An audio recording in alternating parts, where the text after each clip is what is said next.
fasting, nagtinta si tinaramid ng kaya kung encourage kayo makabsak, no, dahil di time niyo, iti Friday, makijoin kayo iti prayer and fasting, kat nakapinpinta sir aramid iti Apo, iti Friday, iti prayer and fasting, kat idirabi ay di Friday, nakijoin iti Taga Laguna, nagadayin da makabsak, nung may da nakijoin iti prayer and fasting, kat ijay nga, daplak nuda, iti pa nakabalin iti Apo, kunana, aji pa masahi mi nga imay ditoy, aji ginastos mi nga napan ditoy, worth it, kunana, aji kabsat nga may isang, kunana, haan nga sayang kunana taada nga pinumpuno na kami man iti Apo ti panakabalin na kunana. Kaya ore no adayo i-sacrifice mi ti umay makijoin kunana dahil jay nga gasawa. God praise God dadi nga panagumay da iti Friday pinili isuda iti Apo nga warrior. Tinatakam isuda iti Apo nga kas warrior da. Kaya kulay blue itaktak da iti kulay blue kakabsat. Kaya di rabi di devotion nagpintas manan iti inaramid iti Apo inted na iti shoes of victory. Inyawat na iti shoes victory ka tunggal warrior idirabi nga dati di devotion yung pasok na dahil nga shoes of victory nga ada nga insealed na dito nga to na dahil nga shoes iti dara iti Apo nga kung na iti Apo dahil to yan iti time nga iti warrior rumwarad nga awan iti makalapad ko na iti Apo kat mapanan na iti buong mundo dahil to nga ministry iti pure heart kat nakita na ni Victor nakijoin iti devotion kat kunana pastor kunana nakita iti puno iti pure heart kunana nga nagpintas kunana nga nagadusanga-sangana nagadun iti puno na nga naglawak worldwide kita talaga iti pure heart nga awan iti makatumba kunana nga naka-stand talaga nga iti Apo iti nangitakdan dayto ket nakita iti kalahawa iti ministry iti pure heart nga worldwide nga talaga kunana ket agiyam yaman na iti pure heart taada nga na-connect kami kunana ni Victor ket pirmi nga yaman na ket ijay nga dirabi naglanglang iti presensya iti Apo ket naimpakita iti Apo kanya na-confirm kanya nga iti ministry iti pure heart ket talaga nga worldwide ket ijay nga nakita na nga kunana agyam yaman nga pati siya kunana nasuutan ti shoes of victory ganin victorak kunana iso nga anak nga mailaksin sa victora kunana iso nga praise God kunani kanya na iso nga oreno adayo ka ket maada nga ti Apo dakkel ti plano na kanya iso nga nagahawid nga nagdaan ti ragsak iti pagbangon ta kunana yes kunana awit ko iti victory ko nana ket doble victor agaruda na dapat dito ti Apo man victory praise God ket nagragsak ka kabsat nga no kayat yung i-sacrifice you iti makijoy ka kabsat i-encourage ko kayo mga kapatid nga i-sacrifice you ti umay lalo na iti Friday talaga iti taga-adayo makasacrifice gamot nga umay nang runa ko na kayo nga dati ko amen lapakan tayo mga iti Apo ginawa ng Panginoon upang tayong lahat ay sama-sama magpuri sa Kanya. Amen.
Lahat ay magsabi, Diyos ay buhay.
ang ating buhay ay isang maging banal niyang tahanan.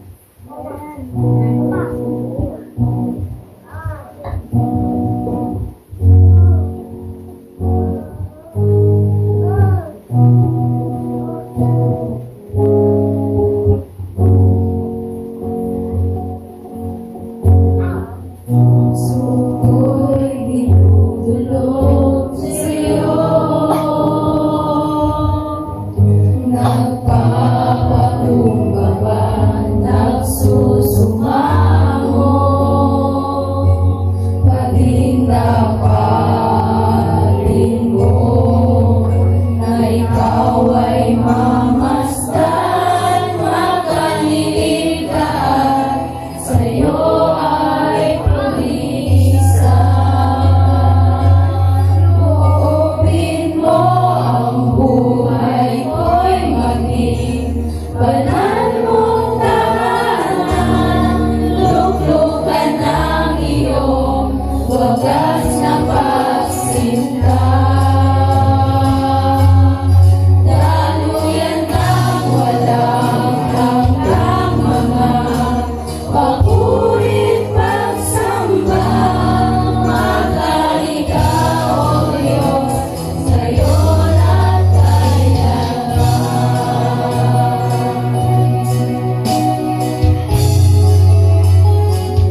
Diyos upang gumabay at umalalay kahit kailanman di niya tayo iniwan o pinabayaan.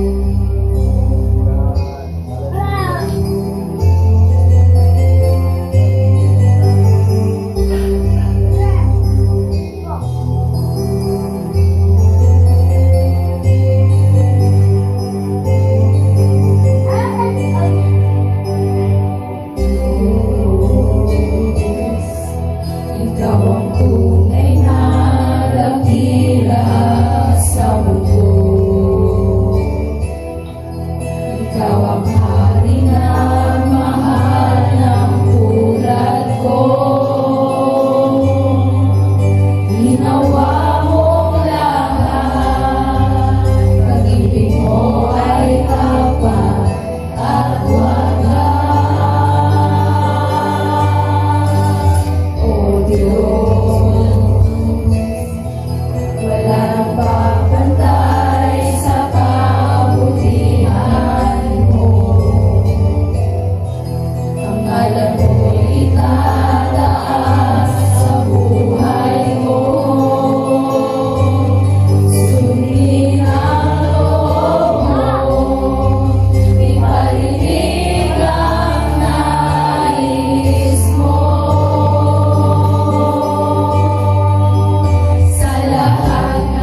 Apo. Amen.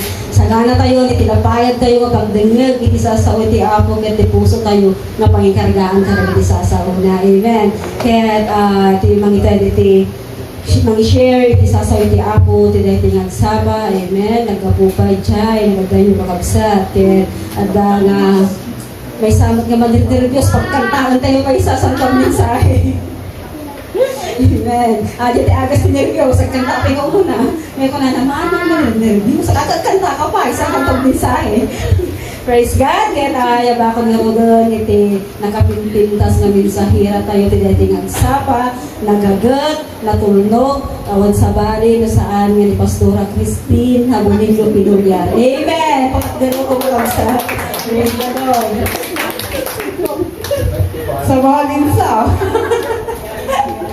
Amen. Good morning po. At ako po ay nagagalak na gagamitin po tayo ng Panginoon sa oras na ito. Ang mga nangyayari po sa buhay natin ay dapat na nakatuon tayo palagi sa ating Panginoon. Amen? Kaya nga yung pag-uusapan po natin, gusto niyong bagahan ni Manang Tatay, hindi ko po maiwasan talaga ng kabahan. Adi nga no asidugon, mapanunod ko, hala asidugon, gasday. But praise God, gamin, iti Apo, iti strength ko, iso natin itad iti amin nga wisdom to knowledge. Kun mamati ak na adi mensahe na tata, halang para kanyayo, para kanyak men. Muna na nga, inuna po ako ng Panginoon na ituwid sa kanyang mga salita. At ang pag-uusapan mo natin ngayon ay patungkol po sa discipline with love. Ay ayatan. At ang aming disiplina mo nga makungkuna nga kung kontrolong timay sa nga tao.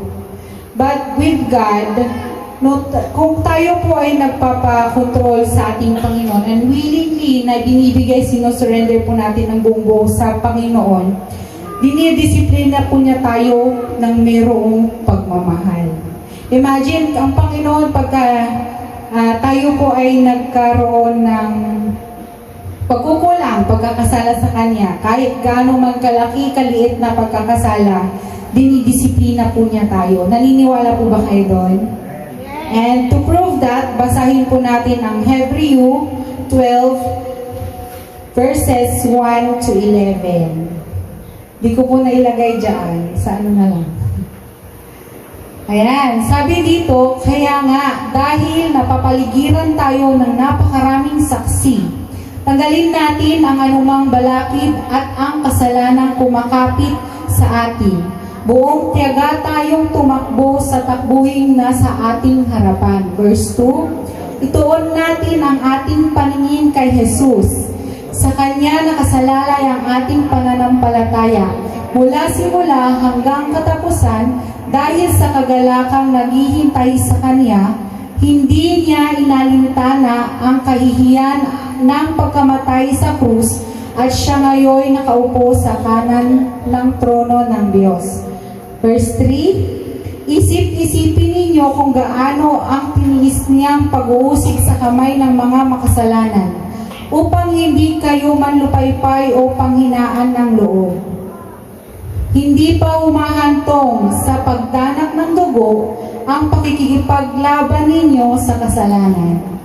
5. Nalimutan na ba ninyo ang panawagan ng Diyos sa inyo bilang mga anak niya? Mga salitang nagpapalakas ng loob? Anak ko, huwag mong baliwalain ang pagtutuwid ng Panginoon at huwag kang panghihinaan ng loob kapag ikaw ay dinidisiplina niya. Verse 6, sapagkat dinidisiplina ng Panginoon ang mga minamahal niya at pinapalo ang itinuturing niyang anak. 7, tiisin ninyo ang lahat ng hirap tulad sa pagtutuwid ng isang ama dahil ito'y nagpapakilalang kayo'y tinatanggap ng Diyos bilang tunay niyang mga anak. Sino anak ang hindi dinidisiplina ng kanyang ama? Kung ang pagdidisiplina na ginagawa sa lahat ng anak ay hindi gagawin sa inyo, hindi kayo tunay na mga anak, kundi kayo'y mga anak sa labas. Hindi ba dinidisiplina tayo ng ating mga magulang at dahil dyan ay ginagalang natin sila? Hindi ba't upang tayo'y mabuhay, mas nararapat na tayo'y pasakop sa Diyos na ating Ama sa Espiritu? Sa loob ng maikling panahon, dinidisiplina tayo ng ating mga magulang para sa ating ikabubuti.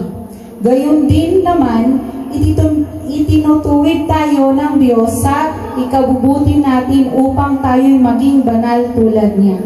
And last verse, habang tayo'y itinutuwid, hindi tayo natutuwa, kundi nanghihinagpis. Ngunit, pagkatapos niyon, mararanasan natin ang kapayapaang bunga ng pagsasanay na matuwid na pamumuhay. Amen. Purihin po ang salita ng ating Panginoon. Dahil naniniwala ko ng salita niya ay magtutuwid sa atin. Ayan. Sabi po dito, discipline without love leads to rebellion. Love without discipline leads to ruin. Ibig po sabihin, magkasama po yung dalawang yan. Discipline with love. Kapag po, hindi pa po ako magulang sa ngayon, pero meron po akong magulang na magpapatunay na ang disiplina ng Panginoon ay ginawa niya sa aming magkakapatid. Kaya nga, naniniwala ko yung pagdidisiplina po sa atin ng mga magulang natin ay mayroong kalakip na pagmamahal. Ayan, hindi po pwedeng hindi ka mahalin ng magulang mo or hindi po pwedeng hindi tayo mahalin ng Panginoon kung gusto natin magpatuwid sa Kanya. Amen?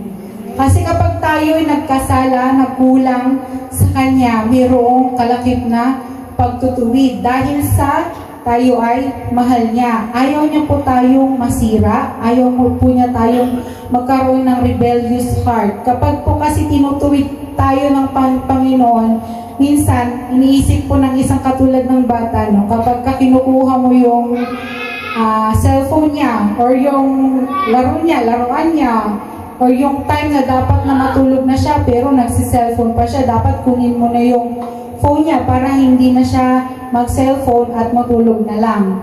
Minsan, nagmamakto lang bata, di ba? Kapag dinidisiplina po ang mga bata. Pero hindi po alam ng bata na pag sa pagdidisiplina sa kanya, mayroong kalakip na paglago sa kanyang buhay. Amen po? Amen. Kaya nga po, lahat tayo ay makasalanan na gustong ituwid ng Diyos dahil tayo ay mahal niya. Pero unang-una po sa lahat, kailangan po natin i-accept or kailangan po natin tanggapin ang pagdidisiplina ng Panginoon. Kung naniniwala ka na ang Panginoon ay mahal ka niya, ang disiplina niya ay matuwid sa ating harapan. Amen? Amen. Kaya nga, we have to accept His discipline with understanding that it is all because He loves us and not as a punishment. Amen? Ang pagdidisiplina po ng Panginoon, mayroong pagmamahal. At mayroong kalakip na disiplina ang Panginoon dahil sa mahal po niya tayo. Pero kung iniisip po natin as a negative side sa na iniisip natin, minsan iniisip natin, Lord, pinaparusahan mo ba ako? Ganun tayo. In which is, tayo naman yung nagkasala. Tayo yung may pagkukulang. Tayo yung lumalayo sa Panginoon. Pero bakit tayo nagreklamo kung minsan, Lord, pinaparusahan mo ba ako? Ayoko na, Lord, pagod na ako. But the discipline of the Lord will lead us into the success na makikita natin hindi lamang sa physical, but we will mararanasan po natin yung joy, yung love, yung peace na nagmumula sa Panginoon. And punishment is only for those who knows what is sin and still living with sin. Yung pagpaparusa po ng Panginoon ay para lamang po sa mga taong ano pong tawag dito? Nagpapatuloy sa pagkakasala. Tinutuwid ka na ng Panginoon, pinapakita na ng Panginoon sa iyo kung ano yung mga bagay na dapat mong gawin. Dapat hindi ganito, anak, ganito, ganito. Pero, nagtanggal ulo tayo, no, minsan. Nagtanggal ulo tayo, ipabilit tayo, tikayat tayo, na papunta po sa kapahamakan. And gusto ko rin pong basahin ang Proverbs 3:11 to 12, just to prove na ang disiplina ng Panginoon ay may kalakip na pagmamahal. Proverbs 3:11 to 12. Aking anak, ang saway ni Yahweh ay huwag mamaliitin at ang kaniyang pagtutuwid ay huwag mong itakwil, pagkat lahat ng mahal niya'y itinatama ng daan tulad ng anak na minamahal, sinasaway ng magulang. Amen. Revelation 3:19. Ayan, tinuturuan ko at sinusupil ang lahat ng aking iniibig. Kaya nga magsikap ka, pagsisihan mo at talikdan ang iyong kasalanan. And to prove na yung punishment o yung parusa ng Panginoon ay para lamang sa taong ayaw makinig sa Kanya. Para sa mga taong nagpapatuloy sa pagkakasala. Andito po, Proverbs 15 verse 10. Ang gumagawa ng masama ay tatanggap ng parusa. At tiyak na mamamatay ang ayaw ng paalala. Kaya nga ang salita ng Panginoon napakabuhay, napakatalim. Kung babasahin natin at i-meditate natin ang kanyang salita, marami po tayong matututunan. And it will give us peace. And discipline with love will lead us on the way where God changes our character for His own glory. Dito po tayo papasok sa character ng bawat isa. Kasi ito yung dapat na binabago natin kasama natin ang Panginoon. Choice natin kung saan ba talaga tayo, kung gigising ba tayo ng maaga at pupunta ng simbahan ng mas maaga, kung pupunta ba tayo sa simbahan or hindi ba tayo, maglalaban na lang tayo sa bahay, aalalahanin ng mga lahat ng mga dapat alalahanin. Kung isi-share ba natin ang salita ng Panginoon or hindi, or susuluhin natin ang kanyang salita. Pag-aaralan po natin ang bawat disiplina na dapat na ang Panginoon ay mag-glorify sa character ng bawat isa sa atin. And as we go on, nais ko po na tingnan po natin yung sarili po natin. Yung buhay natin, kung saan ba tayo talaga patungong daan.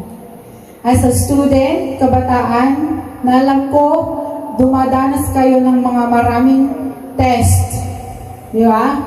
Na kung minsan, mababa yung score, mataas yung score. But with God, kung yung test natin ay, ano nang tawag doon? The test of our character sa Panginoon po yan. Kasi ang Panginoon nakakakilala sa atin buong buo. Hindi ko po kayo kilala, but the Lord knows your heart and your desires. Kung ano yung mga bagay na iniisip natin, mga bagay na sinasabi natin, kailangan ituon po natin ng merong disiplina ng Panginoon. Dahil ang Panginoon, mahal po niya tayo. And unang-una po dyan, discipline your mouth. Ay, Lord, sa bali na ibagat, kasyan. But we will, dito po tayo sa Proverbs 18:21. Proverbs 18:21. Ang buhay at kamatayan ay sa dila nakasalalay. Makikinabang ng bunga nito, ang dito ay nagmamahal. Ang dila po natin, ginagamit po ba natin sa ikakalwalhati ng ating Panginoon? Kayo po makakasagot niya.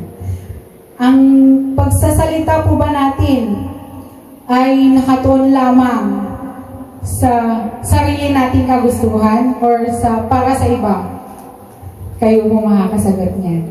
But with God, kapag ang Panginoon, you give glory to Him, yung pananalita po natin, the way we speak, dapat kasama po natin ang Panginoon. Dahil, dalawang bagay lang naman po yan eh.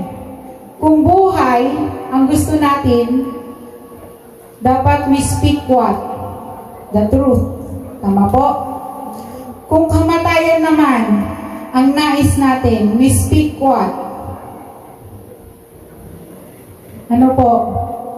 Yung mga bagay na kung gusto nating sabihin, we speak what? We speak the lies. Kasinungalingan. Kasi nga po, ang Panginoon, siya ang katotohanan. And,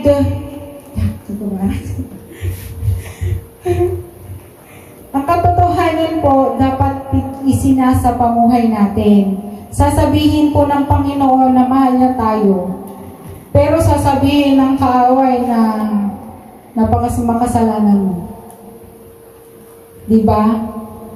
But the Lord gives His grace to His people every day. Every day po yan. So we must speak what is true, what is just, at kung ano yung mga bagay na dapat na nagmumula sa Panginoon. Paano po natin magagawa yun? You read your Bible.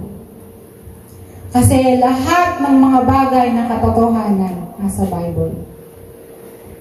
Amen? Sino po ang every na nagbabasa ng kanyang salita ng Panginoon? Salita ng Panginoon.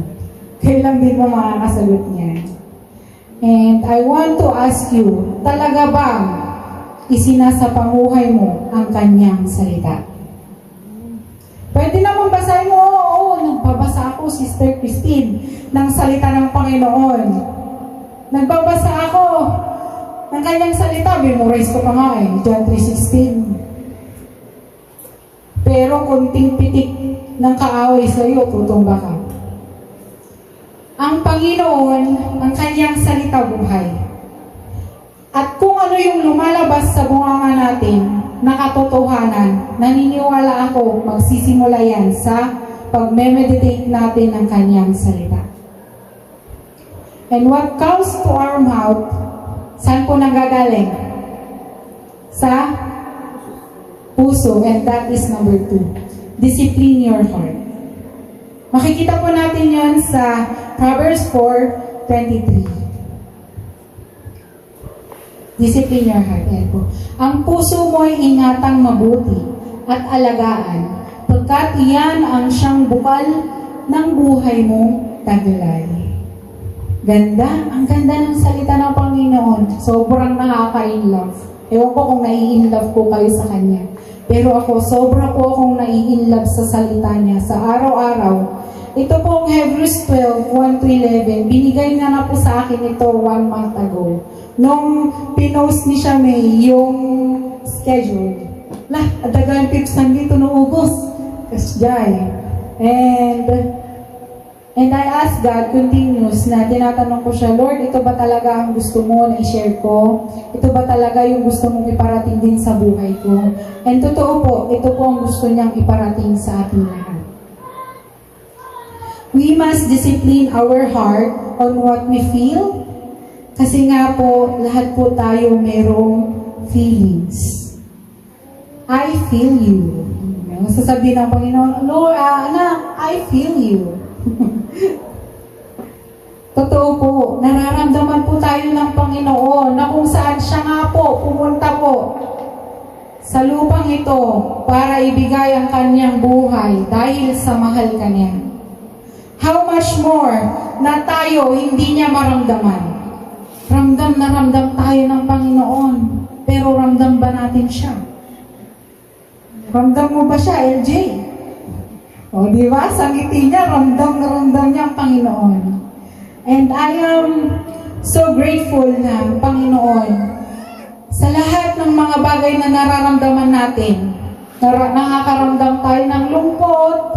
Katulad nga po ng testimony, nakikinig po ako sa testimony ni Sister kanina. Nakakaramdam po tayo ng pagod, ng hirap, ng mga bagay na dapat naman, Lord, ayoko na, sasabihin natin. Pero ang Panginoon, God is caring us. He cares for us. Alam niya yung mga bagay na pinagdadaanan natin, na kahit ang isang batang maliit, may pinagdadaanan. Ano? Mabisita ko. Wala na, tajubin. Di ba? Na kahit ang pinakamaliit o yung bata na inaalagaan o yung kapanganak pa lang, kakalabas pa lang na bata, sa pag-iyak niya, meron na siyang kailangan. How much more na tayong mga anak niya, meron tayong kailangan, and we have to discipline our heart. Kung ano yung mga bagay na pinapasok natin sa puso natin. Kung anger nga ba or forgiveness. Kung joy or sadness. Lahat tayo nakakaramdam ng mga yan. But the Lord is willing to help us. And we have to discipline our heart na sabihin natin kapag meron ang salita ng Panginoon sa atin, Lord, I know you care for me. Na kahit gaano kalalim, katindi ng pinagdadaanan natin, ang Panginoon, He cares for us. He cares for our feelings. And alam niya kung ano yung nandito. Kung ang pinupunta mo sa puso mo ay puro negatibo, lalabas sa bunganga mo negatibo. Pero kahit na gaano ka negative ang nararamdaman mo, kahit gaano ka man kasad, kung isinasa pamuhay mo yung salita ng Panginoon, ang lalabas sa bunganga mo, katotohanan. Katotohanan na ano? God loves me. God cares for me. He gives me strength. I am precious. Anak ako ng Diyos. Ang relasyon namin dikit. Walang makakapaghiwalay sa amin. At yan, kung yan ang pinupunta po natin sa puso natin, lalabas sa bunganga natin, pagmamahal ng Panginoon para sa kapwa natin. Amen? Amen? Amen? Kaya nga, church, discipline our heart. Hindi lahat ng nararamdaman natin totoo. Hindi lahat. Kaya we must discipline our heart. Kapag dinisiplina po natin ang puso natin, ang susunod niyan, madidisiplina po natin ang mga bawat salita na namumutawi sa ating mga bibig. At ang lumalabas sa bibig natin, buhay o kamatayan lang. Kung gusto mo ng buhay, you speak truth. Kung gusto mo ng kamatayan at ibibaby mo ang iyong sarili, na okay lang naman magkasala, mapapatawad naman ako ng Panginoon. Okay lang magkulang, matulog ako, nanak ang karkararagan. Nubigata ag kararagan. Di natin alam ang panahon, kapatid. Kaya nga, every day we must discipline ourselves. Ang bunganga natin, ang puso natin, ang mga bagay na nararamdaman natin. Kasi lahat ng mga nandito sa puso natin, yun yung mga bagay na nagagawa natin. Di ba kapag po nagagalit tayo, malalaman ng tao maggalit siya base sa kanyang ginagawa. Sinasabi. And last po na pag-usapan natin is we have to discipline our mind. Napaka-importante po ng mind natin, kung ano yung pumapasok sa mind natin. Napaka-importante. And we have to discipline also our mind. Why? Why po? Kasi mayroong battleground sa isipan po natin. Ano po yung battleground? Yes or no? Susunod ba ako, Lord, o hindi? Ang mind po natin ang magdidesisyon kung ano yung mga bagay na dapat natin gawin. Mga choices na dapat natin gawin. And we have to discipline our mind. Romans 8, Romans 8, 5-6. Basahin po natin.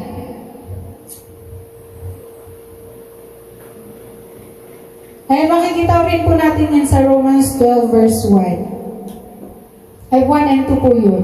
Be transformed, sabi po doon, by renewing of your mind. Pero ito po ang sabi ng Romans 8 verse 5 and 6. Ang mga namumuhay ayon sa hilig ng laman ay walang pinapahalagahan kundi ang mga bagay na ukol sa laman. Ngunit ang mga namumuhay ayon sa Espiritu ay nagpapahalaga sa mga bagay na spiritual. Verse 6, ang pagsunod sa hilig ng laman ay naghahatid ng kamatayan.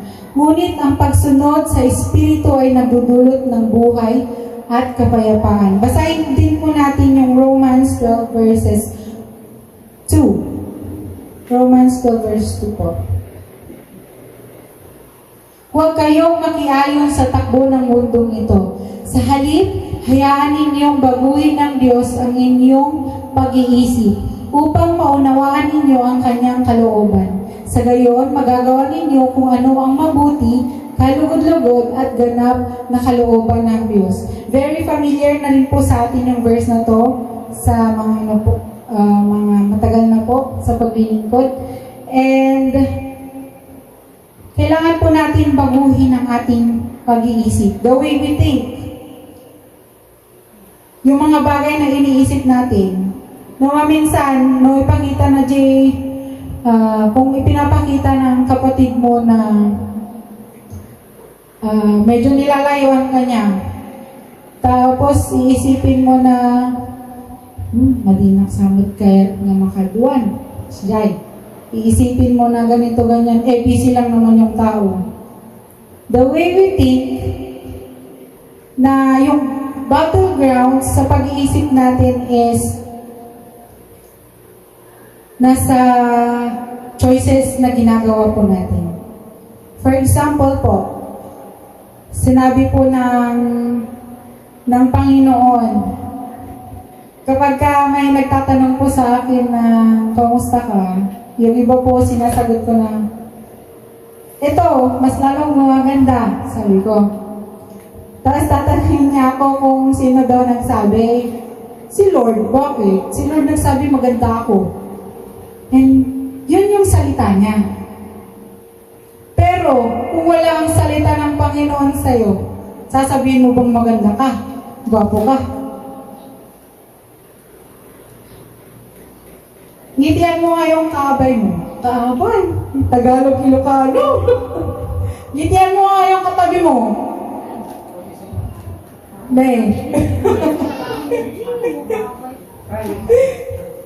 Di ba napakaganda niya? Napakagwapo niya. Newan, di ba napakaganda, napakagwapo ng katabi mo? Artistahin yan eh. And that is what the Lord said. We have made wonderful and precious in His sight. Na kapag ikaw namuhay sa Kanya salita at sa Kanya pagsunod sa Kanya, sa isipan natin mawawala ang negatibo.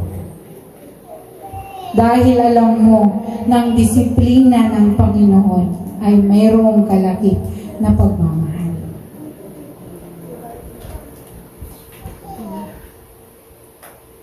And ang Hebreo chapter 12, 11 to 1, kung iisipin po natin na ang disiplina ng Panginoon ay punishment, that will be negative. Kasi ang disiplina niya ay may kalakip na pagmamahal.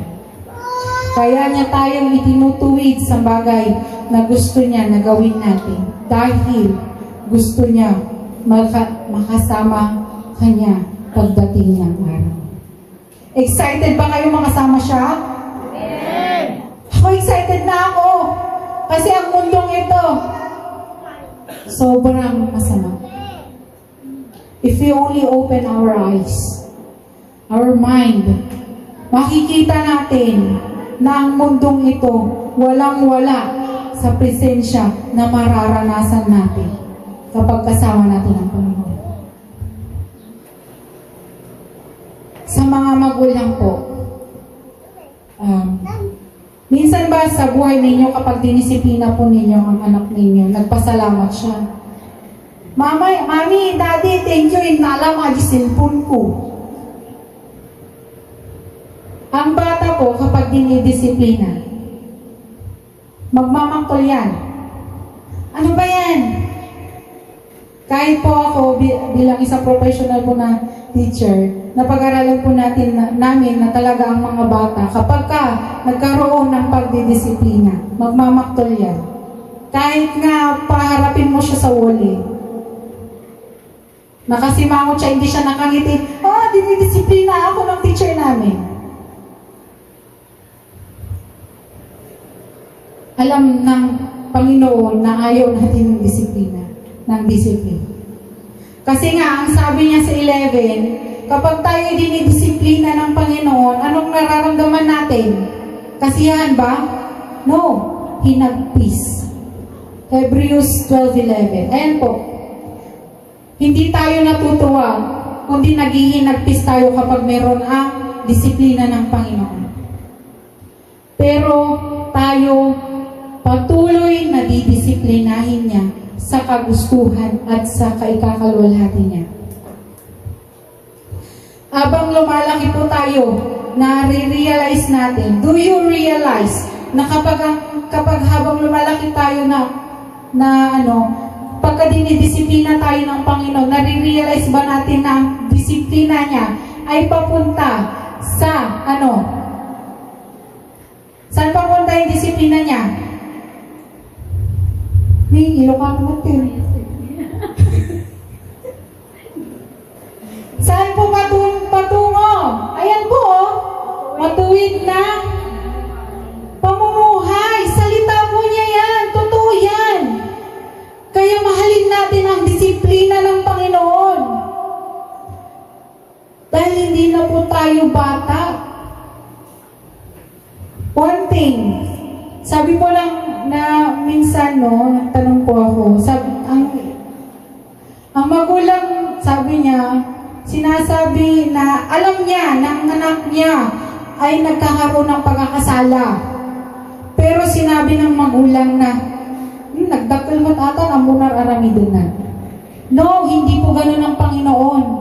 Gaano man katanda, kabata ang isang tao, didisiplinahin niya yan.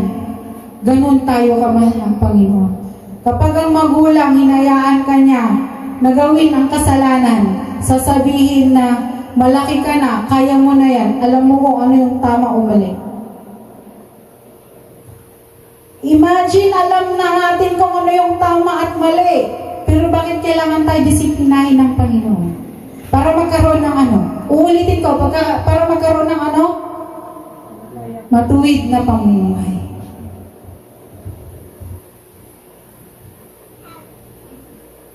Lahat po tayo nakakaranas ng mga bagay na hindi natin inaasahan kung minsan. Darating na lang yan. Darating na lang na magagalit ka na, pagod ka na, dahil sa pagod ka na, galit ka na, malulungkot ka na, pupunta ka na lang sa isang sulok, iiyak. But the Word of God will say, God cares for you.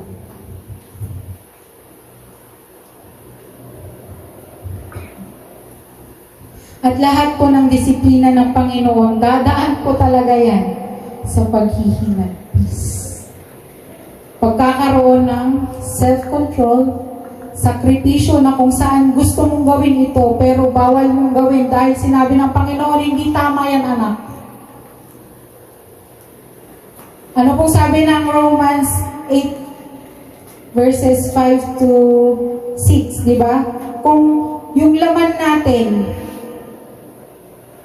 natin ang susundin natin, saan patungo? Sa kamatayan. Pero kung ang susundin natin ang Panginoon sa buhay natin, sa spiritual, saan tayo patungo? Sa buhay. At yan ang araw-araw na pipiliin natin, kapatid. Kung gusto mo ng buhay, you have to live with the truth. Kung gusto mo ng kamatayan, ang kamatayan, dalawang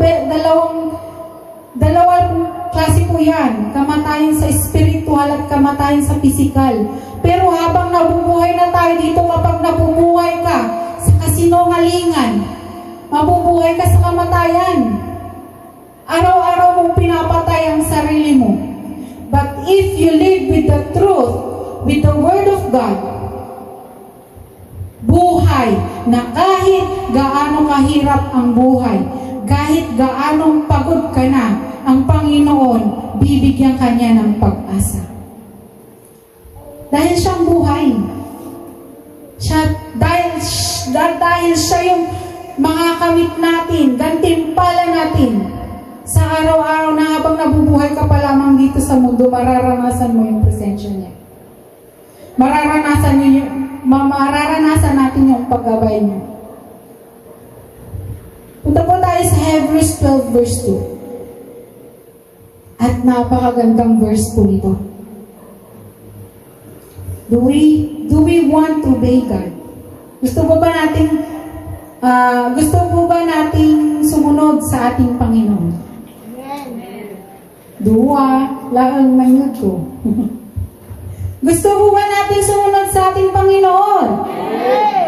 Ano pong gagawin natin? We must focus. Focus on what? On Him. Sabi po dito, ituon natin ang ating paningin. Kay kanino? Kay Jesus. Sa Kanya nakasalalay ang ating pananampalataya mula simula hanggang katapusan. Amen? If we focus our life sa Panginoon, we will have a discipline with Lord. And we will say, Lord, thank you sa pagtutuwid mo sa akin na kahit mahirap, kahit ako ay naghihinagpis, ayaw ng laman ko ng ganito.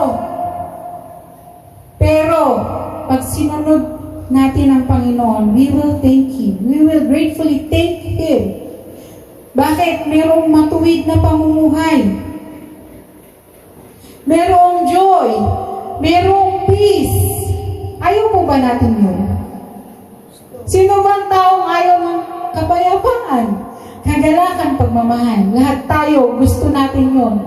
Pero kailangan po natin disiplinahin ang sarili po natin sa lahat ng mga bagay na ginagawa po natin araw-araw. Sa lahat ng mga choices na ginagawa po natin araw-araw.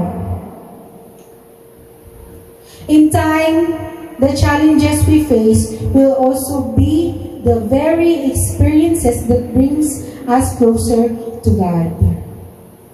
So right now, we can thank God for using our pain to grant us eternal gain. Lahat ng mga bagay na pagdidisiplina ng Panginoon, mayroong paghihinagpis, mayroong pain, may suffering, may mga bagay na, Lord, ayoko namang gawin, pero bakit mo pinapagawa? Mayroong mga bagay na iisipin natin na napapagod na tayo, pero kapag ang disiplina ng Panginoon sa atin, mayroon po tayong eternal gain. Mayroon po tayong itinatanim. At pagdating ng panahon, magbubunga yan. Magbubunga yan, kapatid. Noon, kapag ka ang anak niya itinutuwid niya, ibig sabihin nun, mahal niya ang anak niya. Pero kapag ka hindi ka tinutuwid, anong tawag sa'yo? Anak saan? Anak sa labas. But we declare in our life, we are a children of God. Sabihin po natin, anak ako ng Panginoon. Anak ako ng Panginoon. At ako ay malakas At ako ay malakas sa lahat ng pagkakataon. sa lahat ng pagkakataon. Alam po ninyo, natutunan ko pa po isa sa Panginoon, we must declare na sa araw-araw, na kahit na anong nararanasan natin, kahit sabihin ng ibang tao ng pangit-pangit natin, sabihin natin, Lord, I am beautiful, I am wonderful, I am precious, because you are with me. Amen? Amen po? Kaya nga ang Panginoon, alam po ninyo, isipin po natin na sa lahat ng pagdidisiplina niya, ginagawa po niya yan dahil sa mahal po niya tayo. Ayaw po niya mapunta tayo sa kapahamakan to ruin our life. Pero gusto niya magkaroon po tayo ng pag-asa. At yung pag-asang yun may kalakip na disiplinang may pagmamahal. At lahat ng ito, binabalik ko po lahat ng papuri at pasasalamat sa Panginoon. Pinibigay ko na po ang natitirang oras sa ating butihing pastor, ang gwapo nating pastor, Pastor Freddy Abagay.